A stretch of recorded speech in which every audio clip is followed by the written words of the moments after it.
Hi అండి, అందరికీ నమస్తే. Welcome back to Manu construction YouTube channel. ముందుగా అందరికీ హ్యాపీ సండే అండి. ఏంటి సండే మొత్తం అయిపోయిన తర్వాత హ్యాపీ సండే అని చెప్తున్నాడు అనుకుంటున్నారా? ఎవరు ఏమీ అనుకోవద్దండి. మార్నింగ్ నుంచి వర్క్ చేసుకొని వచ్చి ఈవినింగ్ వీడియో చేస్తున్నాను అనమాట. సో అందుకే హ్యాపీ సండే కొంచెం లేట్గా చెప్పాను, ఓకేనా? సో ఏదైతేనే మీ ఫ్రెండ్స్ అండ్ ఫ్యామిలీ మెంబర్స్తో సండే మంచిగా ఎంజాయ్ చేయాలని మనస్ఫూర్తిగా కోరుకుంటున్నాను. సో ఇక మనం లేట్ చేయకుండా ఎవ్రీ వీక్ అయితే స్టార్ట్ చేద్దాం. ఎవ్రీ వీక్ మనం స్టార్ట్ చేసే ముందు ఒక చిన్న ఇన్ఫర్మేషన్ అండి. ఏం లేదు, ఎవరు ఏమీ అనుకోవద్దు. నేను ఓన్లీ ఎవ్రీ వీక్ వీడియోస్ మాత్రమే రిలీజ్ చేస్తున్నాను, మిగతా ఏ వీడియోస్ కూడా రిలీజ్ చేయట్లేదు. సో కంటెంట్ అయితే చాలా మంచి కంటెంట్ ఉందండి, కానీ ఎడిటింగ్, వాయిస్ ఇవ్వడం ఇదంతా కుదరట్లేదు అనమాట. నాకు టైం సరిపోవట్లేదు. మా ఇంట్లో ఫంక్షన్ ఉందని చెప్పాను కదా, సో దానివల్ల అనమాట. సో వీడియోస్ రిలీజ్ చేయట్లేదు కదని ఎవరు ఏమనుకోవద్దండి. ఒక 1 మంత్ నాకు టైం ఇవ్వండి చాలు. ఈ 1 మంత్లో ఈ ఫంక్షన్ హడావిడి అంతా అయిపోతుంది. ఇంకా నేను నెక్స్ట్ నుంచి డైలీ వీడియోస్ అయితే చేయడానికి ట్రై చేస్తాను. అలానే కొత్త ఛానల్ పెట్టాను కదా వ్లాగ్స్ గురించి, అందులో కూడా ఎటువంటి కంటెంట్ రిలీజ్ చేయలేకపోయాను. సో దానికి నేను చాలా బాధపడ్డాను. ఎందుకంటే చేద్దాము, ఈ 1 మంత్ మనం ఎంత బిజీగా ఉన్నామో చెప్దాం అనుకున్నాం, కానీ ప్రతి దగ్గర ఫోన్ పట్టుకుని రికార్డ్ చేయలేకపోతున్నాను. సో అందుకని చెప్పేసి అందులో కూడా రిలీజ్ చేయలేదన్నమాట, ఓకేనా? సో ఈ వీక్ నేను కిందటి వారం ఎవ్రీ వీక్ వీడియోకి వచ్చిన కామెంట్లు, అదేవిధంగా మన పాత వీడియోస్లో కొన్ని కామెంట్లు, షార్ట్స్ కొన్నిటికి పెట్టిన కామెంట్లు తీసుకుని ఈ వీక్ చేస్తున్నాను అనమాట, ఓకేనా? సో ఇక నుంచి ఎవ్రీ వీక్ మాత్రం ఈ 4-5 వీక్స్ మాత్రం ఎవ్రీ వీక్ అయితే ఆగదండి. మీరు పెట్టిన కామెంట్లకి రిప్లై అయితే మాత్రం తప్పకుండా ఇస్తాను. సో మెయిన్ కంటెంట్ ఉన్న వీడియోస్ చేసినప్పటికీ కొంచెం టైం పడుతుంది. సో అంతవరకు సపోర్ట్ చేస్తారని మనస్ఫూర్తిగా కోరుకుంటున్నాను. వీడియో అయితే ఎండ్ వరకు చూడడానికి ట్రై చేయండి, చాలా మంచి కామెంట్లు ఉన్నాయి, ఓకేనా? సో ఇక మనం లేట్ చేయకుండా వీడియో అయితే స్టార్ట్ చేద్దాం. ఎవ్రీ వీక్లో మనం ఫస్ట్ కామెంట్ చూసుకున్నట్లయితే, అన్న ప్లాస్టింగ్ అయిన 1 డేకి దుబారా చేస్తున్నారు, అలా చేస్తే ఏం కాదని అడుగుతున్నారు. అంటే మనకి హైదరాబాద్ సైడు దుబారా ప్లాస్టింగ్ అంటారండి. ఫస్ట్ రఫ్ కోటింగ్ అంతా చేసేస్తారు నీట్గా, తర్వాత నైస్ చిన్న పల్చటి పొరలా చేస్తారంట. నాకు తెలియదు అన్న ఇదైతే మాత్రం. దుబారా నేను ఎప్పుడూ చేయలేదు. డబల్ కోటింగ్ ప్లాస్టింగ్ కూడా చేసాం, కానీ దుబారా మాత్రం చేయలేదన్నమాట. సో అలా చేస్తే పర్లేదా లేదని అది అనుభవం ఉన్న వాళ్ళే చెప్పాలి. దుబారా ప్లాస్టింగ్ అయితే నేను ఇప్పటిదాకా చేయలేదు. అసలు అది ఎలా ఉంటుందో కూడా తెలీదు. రకం ఒకలా చెప్తున్నారు. పిండి జల్లెడితో ఇసుక జల్లించి చేస్తారని ఒకరేమో 2 కోటింగ్లు చేయడమే దుబారా అని ఒకరు, ఈ విధంగా అనమాట. సో మనకు అనుభవం లేని దాని గురించి మనం చెప్పకూడదని నా ఫీలింగ్. సో తాపీ మేస్త్రన్నలు అంటే ఎవరైనా హైదరాబాద్లో ఉండేవాళ్ళు, వర్క్ చేసే వాళ్ళు ఉంటారు కదన్నా, మీకు తెలిసిన ఇన్ఫర్మేషన్ని తప్పకుండా కామెంట్ రూపంలో చెప్పండి అన్న, ఓకేనా? అన్న ప్లాస్టింగ్ అయినా 1 డేకి దుబారా చేస్తున్నారు, అలా చేయడం ఏం కాదని అడుగుతున్నారు, అంటే చేస్తే ఏం కాదని అడుగుతున్నారు అనమాట. సో మీకు తెలిసిన ఆన్సర్ చెప్తారని మనస్ఫూర్తిగా కోరుకుంటున్నాను, ఓకేనా? ఓకే, ఇంకా మనం నెక్స్ట్ కామెంట్ అయితే చూద్దాం. హాయ్ బ్రో, మేము రీసెంట్గా స్లాబ్ వేస్తున్నాం. ప్రెజెంట్ గ్రౌండ్ ఫ్లోర్ మాత్రమే వేస్తున్నాం. బట్ మేము ఫ్యూచర్లో ఫస్ట్ ఫ్లోర్ వేద్దామని సంగన్ స్లాబ్ బాత్రూమ్ లోకట్టు వేసాం. దాని మీద పలకలతో కవర్ చేద్దాం అనుకుంటున్నాం. బికాజ్ రెయిన్ వాటర్ లోపలికి రాకుండా చాలామంది అంటున్నారు, అలా చేస్తే లీకేజెస్ వస్తాయని. మేము తీసుకున్న decision right or wrong? Please pick my question. ఈ టైప్ ఆఫ్ స్లాబ్ వేసినప్పుడు ఏ టైప్ ఆఫ్ ప్రికాషన్స్ తీసుకోవాలి చెప్పండి ప్లీజ్. అంటే నాకు అర్థమైంది ఏంటంటే, మీరు సంగన్ స్లాబ్ వేస్తున్నారు అంటే గ్రౌండ్ ఫ్లోర్ మాత్రమే మీరు ఇప్పుడు కడుతున్నారు, సంగన్ స్లాబ్ వేస్తున్నారు అంటే ఫ్యూచర్లో ఫస్ట్ ఫ్లోర్ కట్టడానికి. సో ఇది చాలా మంచి డెసిషన్ అండి. సంగన్ స్లాబ్స్ ఉంచడం చాలా మంచిది. సో దానివల్ల యూజ్ ఏంటంటే మనకి బాత్రూమ్స్ అనేవి హైట్ పెరగవన్నమాట స్లాబ్ మీద. సో అదేవిధంగా లీకేజెస్ సమస్యలు కూడా తగ్గుతాయి. బట్ కాకపోతే దీన్ని పలకలతో ఇలా కవర్ చేయకూడదు. మీరు ఏం చేస్తారంటే డమ్మీ కాంక్రీట్ అనేది యూజ్ చేయొచ్చండి సంగన్ స్లాబ్స్ దగ్గర. అంటే అది ఏ విధంగా అంటే, ఫస్ట్ ఆఫ్ ఆల్ మీరు ఏదైతే సంగన్ స్లాబ్ ఉందో దానికి కన్ఫర్మ్గా వాటర్ ప్రూఫింగ్ అయితే 2 కోటింగ్లు చేయించండి, ఓకేనా? వాటర్ ప్రూఫింగ్ చేయించిన తర్వాత దాన్ని ప్లాస్టింగ్ చేసేస్తారు ఆ లబ్బర్ లేయర్ని కాపాడడానికి. దాని తరువాత మనకి ఇటుక బెడ్డలు ఉంటాయి కదండి, ఇటుకలు అనేవి అరబెడ్డలు అయిపోయి ఉంటాయి కదా, అర్ర ముక్కలు. ఆ ముక్కల్ని తీసుకొని చిన్న గుండెల అంటే 20 mm ఆర్ 30 mm మెటల్లా కొట్టి దాన్ని కొంచెం సిమెంట్ మాల్ తగ్గించి, అంటే సిమెంట్ పాలు ఎక్కువ వేయకుండా కొంచెం తగ్గించి మనం కాంక్రీట్లో మిక్స్ చేసుకొని అది వేసేయొచ్చండి డమ్మీ కాంక్రీట్ టైప్లో. వేసిన తర్వాత మీరు నీట్గా ఫ్లోరింగ్ అయినా టైల్స్ అయినా వేసుకోవచ్చు. అంటే పలకలు, మన ఒండ్రి పలకలు లాంటివి వేస్తారు కదా, కేరళ పింక్ అంటారు, అటువంటిది కానీ లేదు అంటే ఫ్లోరింగ్ చేయించుకున్న ఇబ్బంది ఉండదు మీకు, ఓకేనా? సో ఆ విధంగా డమ్మీ కాంక్రీట్ వేసి అయితే క్లోజ్ చేయండి, ఏం ఇబ్బంది ఉండదు ఫ్యూచర్లో. ఓకే, ఇంకా మనం నెక్స్ట్ కామెంట్ అయితే చూద్దాము. సెకండ్ ఫ్లోర్ బెల్ట్ స్లాబ్ ఎలా వేస్తారు? మొత్తం వేస్తారా లేదంటే అక్కడక్కడ స్లైడ్స్ అవసరం అయితే అక్కడ వేస్తారా? అంటే మీరు అడిగింది ఏంటంటే సెకండ్ ఫ్లోర్ మొత్తం బెల్ట్ స్లాబ్ రన్ చేస్తారా, చేయరా, లేదంటే అక్కడక్కడ వేస్తారా అని అడుగుతున్నారండి. సో ఇది మీరు మాట్లాడుకున్న దాన్ని బట్టే ఉంటుందండి. కొన్ని దగ్గరలు అంటే గ్రూప్ హౌస్లు కానీ అపార్ట్మెంట్స్ కానీ వేయట్లేదు, బెల్ట్ స్లాబ్ అయితే వేయట్లేదు. సో కొంతమంది కావాలని చెప్పేసి మొత్తం రన్ చేయించుకుంటున్నారు. సో వేయడం అయితే మంచిది, నా ఒపీనియన్ ప్రకారం అయితే బెల్ట్ స్లాబ్ మొత్తం కంటిన్యూ అవ్వడం మంచిది. ఓకేనా. సో ఇక్కడ మీరు ఏ విధంగా మాట్లాడుకున్నారో అంటే అగ్రిమెంట్ చేసుకుంటున్నప్పుడు చూసుకోండి. ఓకేనా. ఓకే, ఇంకా మనం నెక్స్ట్ కామెంట్ అయితే చూద్దాం. బ్రో, ప్లాన్లో ఓటీఎస్ ఓపెన్ టు స్కై అంటే ఏమిటి, ప్లీజ్ ఎక్స్ప్లెయిన్ బ్రో. అంటే మనకి హౌస్ ప్లాన్ ఇచ్చినప్పుడు ఓటీఎస్ ఓపెన్ స్కై అని చెప్పేసి ఇస్తూ ఉంటారు.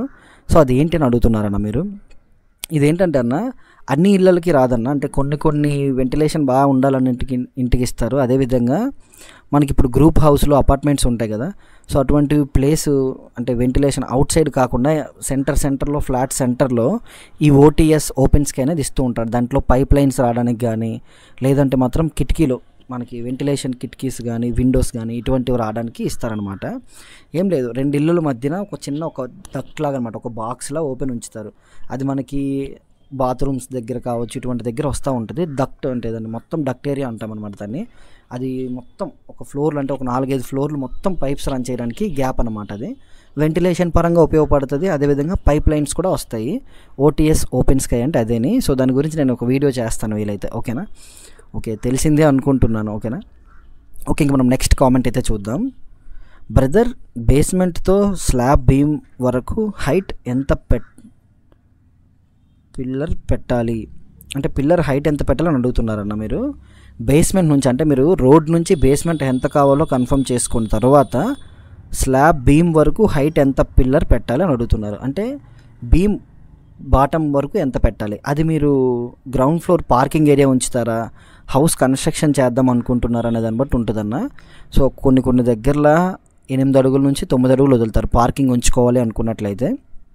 బట్ ఇండివిజువల్ హౌస్ అయితే మాత్రం బేస్మెంట్ హైట్ నుంచి 10 అడుగులు మీరు పెట్టినట్లయితే పిల్లర్ సైజు, ఇంకొక అడుగు బీమ్ అన్నమాట. సో ఆ విధంగా ఇస్తే 11 అడుగుల వరకు మీకు రూఫ్ హైట్ అనేది వస్తుంది. సో ఇది అన్ని దగ్గరలో వర్కౌట్ అవుద్దని చెప్పలేము, కొన్ని దగ్గరలో మాత్రమే. కొంతమంది 10.5 పెడతారు, కొంతమంది 11.5 పెడతారు, ఆ విధంగా అనమాట. సో స్లాబ్ హైట్ ఎంత ఉండాలని ఆల్రెడీ మన రీసెంట్ వీడియోస్లో ఉంటాయి, ఒకసారి చూడండి. ఓకేనా. ఓకే, ఇంక మనం నెక్స్ట్ కామెంట్ అయితే చూద్దాం. బోర్లు బెస్టా పుట్టింగులు బెస్టా బ్రో, ఎన్నోసార్లు కామెంట్ పెట్టాను, రిప్లై ఇవ్వలేదు.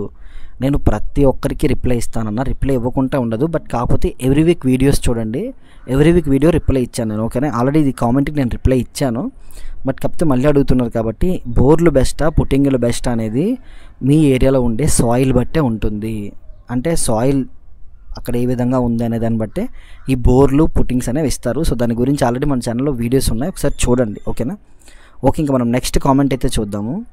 హాయ్ అన్న, గోడలకి సిమెంట్ ప్లాస్టర్ బెటరా ఆర్ జిప్సమ్ ప్లాస్టింగ్ బెటరా, ఏది బెటర్గా ఉంటుంది, ఖర్చు ఎంత వస్తుంది దానికి దీనికి అని అడుగుతున్నారు. నేనైతే జిప్సన్ వద్దని చాలాసార్లు చెప్పానన్నా. సో అందరికీ నా రిక్వెస్ట్ ఏంటంటే ఎవ్రీ వీక్ వీడియోస్ అన్న కొత్తగా ఛానల్కి వచ్చినట్లయితే, అంటే మన ఛానల్ కొత్తగా విజిట్ చేసినట్లయితే తప్పకుండా ఎవ్రీ వీక్ వీడియోస్ అన్నీ చూడండి అన్న. నేను చాలా వరకు చాలా మంచి కంటెంట్ చేశాను. ఎవ్రీ వీక్ వీడియోలు మొత్తం ప్లేలిస్ట్లో ఇచ్చాను, స్టార్టింగ్ నుంచి చూడండి.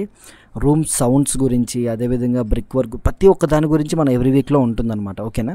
సో జిప్సన్ గురించి నేను ఆల్రెడీ ఫుల్ వీడియోనే చేశాను, వీలైతే డిస్క్రిప్షన్లో లింక్ ఇస్తాను, ఒకసారి చూడండి. ఓకేనా. ఓకే, ఇంకా మనం నెక్స్ట్ కామెంట్ అయితే చూద్దాం. మేము కొత్త ఇల్లు కడుతున్నాం, క్యూరింగ్ డైలీ 3 times చేస్తున్నాం, కానీ గోడలు వైట్ అవుతున్నాయి. గోడలు వైట్ అయిన దానికి ఏం ప్రాబ్లం అన్నా, ఏం ప్రాబ్లం ఉండదు.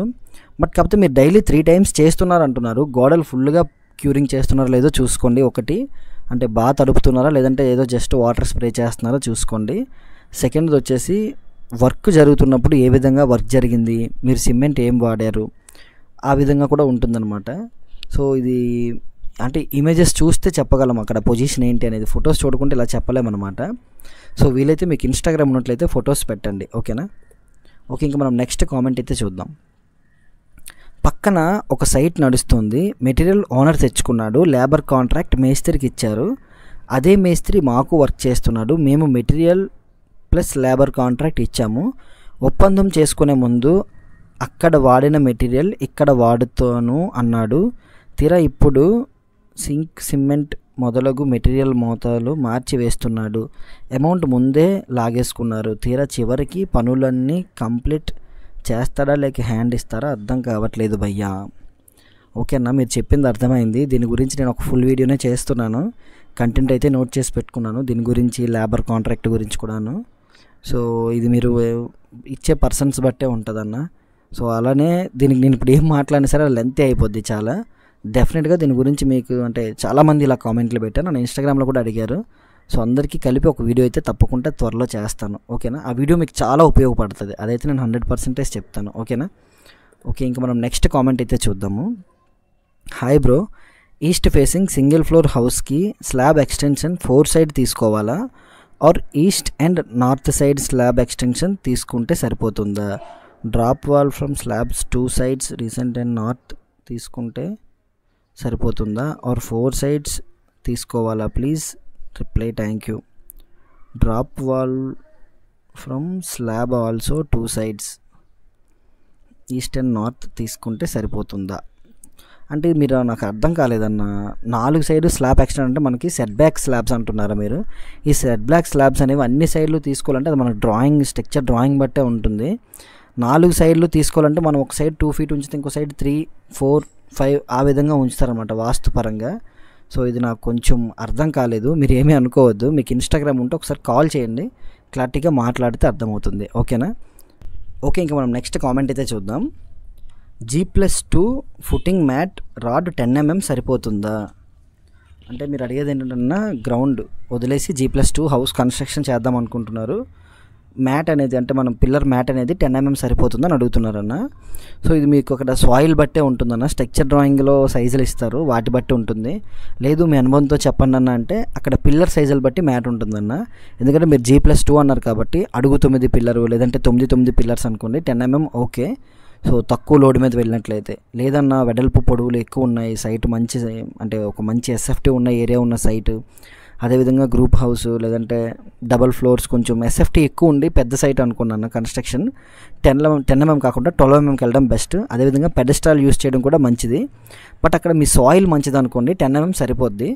లేదన్నా పిల్లర్ సైజులు కొంచెం పెద్దవి అంటే అడుగు 9 కాకుండా అడుగు 15 లేదంటే 9-15, 9-18 ఇలా పిల్లర్ సైజులు పెరిగినప్పుడు మనం ఈ 10 mm మ్యాట్ నుంచి 12 mmకి షిఫ్ట్ అవ్వాలన్నమాట. సో 12 mm మ్యాట్ అయితే బెస్ట్. అదేవిధంగా పిల్లర్ సైజులను బేస్ చేసుకొని మీకు అక్కడ ఉండే సాయిల్ని బేస్ చేసుకొని 10 or 12 అదేవిధంగా పెడెస్టాల్ కావాలా వద్దనేది కూడా డిసైడ్ అవుతుంది, ఓకేనా. ఓకే, ఇంకా మనం నెక్స్ట్ కామెంట్ అయితే చూద్దాము. ఎలక్ట్రికల్ పైప్స్ కోసం గాడీలు కొట్టేటప్పుడు పిల్లర్స్ ఇంచ్ వరకు కటింగ్ చేస్తున్నారు, ఇది ఎంతవరకు కరెక్ట్? సీలింగ్లో కవర్ అయ్యేలా పిల్లర్స్ వద్ద యూ టర్న్ చేసి వైరింగ్ చేయలేమా? సో దీని గురించి వీడియో చేస్తున్నానన్న, ఆల్రెడీ వీడియో ఎడిటింగ్లో కూడా ఉంది, అంటే వర్క్ అవుతుందన్నమాట ఎలక్ట్రికల్ వర్క్. సో దానికి సంబంధించిన వీడియో అయితే మాత్రం వస్తుంది, డెఫినెట్గా చేయొచ్చు, చేయలేమని అయితే కాదు, యూ టర్న్ తీసుకొని హ్యాపీగా చేయొచ్చు. బట్ కాకపోతే అక్కడ కొన్ని దగ్గరలో సెట్ అవ్వచ్చు, సెట్ అవ్వకపోవచ్చు. సో దీని గురించి మాట్లాడే ముందు ఏంటంటే మీకు ఆ వీడియో నేను రిలీజ్ చేసిన తర్వాత మాట్లాడతా, ఓకేనా. ఓకే, ఇంకా మనం నెక్స్ట్ కామెంట్ అయితే చూద్దాం. అన్న నేను మెటీరియల్ కాంట్రాక్ట్ ఇచ్చాను, ఇంకా 2 lakhs ఇవ్వాలి, కానీ ఇప్పుడు 2 lakhs ఇస్తే బిల్డింగ్ చేస్తా అంటున్నారు, ఏం చేయాలి తెలియడం లేదు. బ్యాంక్ లోన్ వల్ల ప్లీజ్ ఎనీ సజెషన్స్. 2 years అయినా house my house my life time dream. So అర్థమైందన్న. సో దీనికి సొల్యూషన్ మనం చెప్పలేమన్నా, ఎందుకంటే అక్కడ కాంట్రాక్టర్కి మీకు ఉన్న అండర్స్టాండింగ్ బట్టి ఉంటుంది. సో ఇలా చాలామంది అన్న దెబ్బ అవుతుంది, అంటే చాలామంది అడుగుతున్నారు ఈ విధంగా. సో ఇక్కడ ఏం చేయాలనేది అసలు అర్థం కాదంటే మీరు 2 lakhs ఇవ్వాల్సింది వాళ్ళు అడుగుతున్నారు, ఇక్కడ మీకు కాంట్రాక్టర్కి అండర్స్టాండింగ్ లేదా లేకపోతే ఏంటంటే నాకు అర్థం కావట్లేదు. సో మీరు ఇవ్వాల్సిన అమౌంట్ మొత్తం ఇచ్చేసిన తర్వాత ఎక్స్ట్రా అమౌంట్ అడుగుతున్నారా, లేకపోతే ఇంకా మీరు 2 lakhs పెండింగ్ ఉందా, లేకపోతే పెండింగ్ వర్క్ ఉందా ఏంటి అనేది క్లారిటీగా తెలియాలి. సో వీలైతే మీకు ఇన్స్టాగ్రామ్ ఉంటే తప్పకుండా ఇన్స్టాగ్రామ్లో మెసేజ్ చేయండి, ఓకేనా. సో ఇటువంటి వాటి గురించి అయితే డెఫినెట్గా మన ఛానల్లో ఒక వీడియో అయితే వస్తుంది. అలానే సో ఇప్పుడు నేను చెప్పిన కొన్ని వీడియోస్లో అయితే మీకు చాలా వరకు రిప్లై ఇచ్చాను, కొన్ని రిప్లై ఇవ్వలేకపోతున్నాను. వాటికి సంబంధించిన వీడియోలు కంటెంట్ ఉందండి నా దగ్గర, అందుకనే నేను చెప్పట్లేదు అనమాట, ఇంకేం రీజన్ లేదు. సో ఇప్పుడు నువ్వు చెప్పొచ్చు కదా అంటే అక్కడ నేను పని చూపించి మీకు చెప్పాలనుకుంటున్నాను, అందుకని చెప్పేసి ఆ వీడియోస్ రిలీజ్ అయ్యింది అనుకోండి మీకు అర్థమవుతుంది, ఓకే ఈ విధంగా చేస్తే దీనికి సొల్యూషనా, సో ఈ ప్రాబ్లం ఇలా ఫేస్ చేస్తున్నాం, ఈ ప్రాబ్లంకి ఇది ఆన్సర్ అనేది అర్థమవుతుంది అనమాట. సో అందుకని చెప్పేసి నేను వీడియోస్ చేస్తూ అంటున్నాను. సో నేను బిజీ వల్ల వీడియోస్ రిలీజ్ చేయలేదు, కానీ లేకపోతే లేకపోతే ఎప్పుడో ఆ వీడియోస్ అన్నీ రిలీజ్ అయిపోవాలి, ఓకేనా. సో కొంచెం టైం ఇవ్వండి, ప్రతి ఒక్క దానికి ఒక వీడియో అయితే మన ఛానల్లో వస్తుంది, ఓకేనా. ఓకే, ఇంకా మనం నెక్స్ట్ కామెంట్ అయితే చూద్దాం. మీ వీడియోస్ బాగుంటాయి, బట్ మీరు ఎక్స్ప్లెయిన్ చేసేటప్పుడు ఫోటో ఇమేజెస్ పెట్టి వేయిస్తే నార్మల్ పర్సన్కి కూడా అర్థమవుతాయి. అంటే మీరు అనేది నాకు అర్థమైందన్న. ఈ కామెంట్లో చెప్పాలనుకున్నది ఏంటంటే, నేను ఇప్పుడు ఎవ్రీ వీక్ వీడియో చేస్తున్నాను కదండి. ఈ ఎవ్రీ వీక్లో నేను ఏ టాపిక్కి సంబంధించి మాట్లాడుతున్నానో అవి ఇమేజెస్ అనమాట. అంటే ఇప్పుడు కామెంట్ ఇక్కడ పెడుతున్నట్టే నేను ఆ వీడియో పెట్టి మాట్లాడితే బాగుంటుంది, ఆ వర్క్ చూపించి అని అంటున్నారన్న. సో నాకు కూడా అలానే చేయాలని ఉందన్న. నేను స్టార్టింగ్లో అలా చేశా కూడా, కానీ వీడియో ఎడిటింగ్ టైం తీసుకుంటుంది ఎక్కువగా. అలా కొన్ని కామెంట్లకి రిప్లై ఇవ్వగలుగుతున్నాం, కొన్ని కామెంట్లకి రిప్లై ఇవ్వలేకపోతున్నాం అనమాట. సో అందుకని చెప్పేసి నేను చేయట్లేదు అలా. నెక్స్ట్ మీరు నా షార్ట్స్ ఫాలో అయినట్లయితే, ఒకవేళ ఇప్పుడు మీరు పెట్టిన కామెంట్కి నా దగ్గర రిప్లైకి ఒక వీడియో ఉంది, నేను ఆ వర్క్ చేస్తున్నానంటే ఆ వర్క్ నేను ఫుటేజ్ రికార్డ్ చేసి ఆ కామెంట్కి ఈ వీడియో యాడ్ చేసి షార్ట్స్ రిలీజ్ చేస్తాను అనమాట. మీరు నా షార్ట్స్ చూడొచ్చు. ఎవ్రీ వీక్ ఉండే టాపిక్ అంటే ఎవ్రీ వీక్లో ఉండే కంటెంటే ఉంటుంది, బట్ కానీ ప్రతి షార్ట్ కూడా అక్కడ ఇమేజెస్ వర్క్ కూడా కిందన డిస్ప్లే చేస్తూ చెప్తాను అనమాట.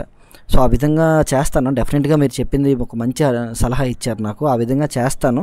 బట్ కాకపోతే కొంచెం టైం పడుతుంది. అదేవిధంగా ప్రతి ఒక్క వర్క్ ఫుటేజ్ కూడా మన దగ్గర ఉండాలన్నమాట, అలానే, ఓకేనా. సో దానికి సంబంధించి చేస్తాను. మీరు సపోర్ట్ చేయండి నన్ను. మీ సపోర్ట్ వల్ల డెఫినెట్గా నేను ఆ రీచ్కి అంటే నేను ఆ స్టేజ్కి వస్తానని నేను నమ్ముతున్నాను. ఆ విధంగా మీకు చేస్తాను, మీరు అడిగినట్టుగా వీడియో చేయగలను అనే నమ్మకం అయితే నాకు ఉంది. డెఫినెట్గా చేస్తాను, ఓకేనా. సో ఇవి కామెంట్స్ అయితే అవి. ఎవరైనా కామెంట్లు మిస్ చేసినట్లయితే ఏమీ అనుకోవద్దు. డెఫినెట్గా దానికి సంబంధించిన వీడియోలు అయితే వస్తాయి, ఓకేనా. సో వీడియో నచ్చితే తప్పకుండా వీడియో లైక్ చేయండి. ఎండ్ వరకు చూసినట్లయితే మా కష్టానికి తగ్గట్టు ఒక లైక్ చేసి ఈ వీడియోని అయితే షేర్ చేయండి, ఓకేనా. ఈ ఛానల్లో ఉన్న వీడియో షేర్ చేయండి. నైట్ లేట్ అయిపోతుంది, ఏం మాట్లాడాలో కూడా అర్థం కావట్లేదు, కొంచెం టైం అయిపోతుంది అనమాట. అందుకని చెప్పేసి కొంచెం కన్ఫ్యూజన్గా మాట్లాడుతున్నాను, ఓకేనా. సో ఎవరేమీ అనుకోవద్దు. నెక్స్ట్ వీడియోతో మళ్ళీ మీ ముందుకు వస్తా. Thanks for watching. For more such content subscribe to Manu constructions. అదేవిధంగా మను వ్లాగ్స్ కూడా ఫాలో అవ్వండి, మంచి వీడియోస్ అయితే అందులో కూడా రిలీజ్ చేస్తాను, ఓకేనా. సో జై హింద్, బాయ్ బాయ్.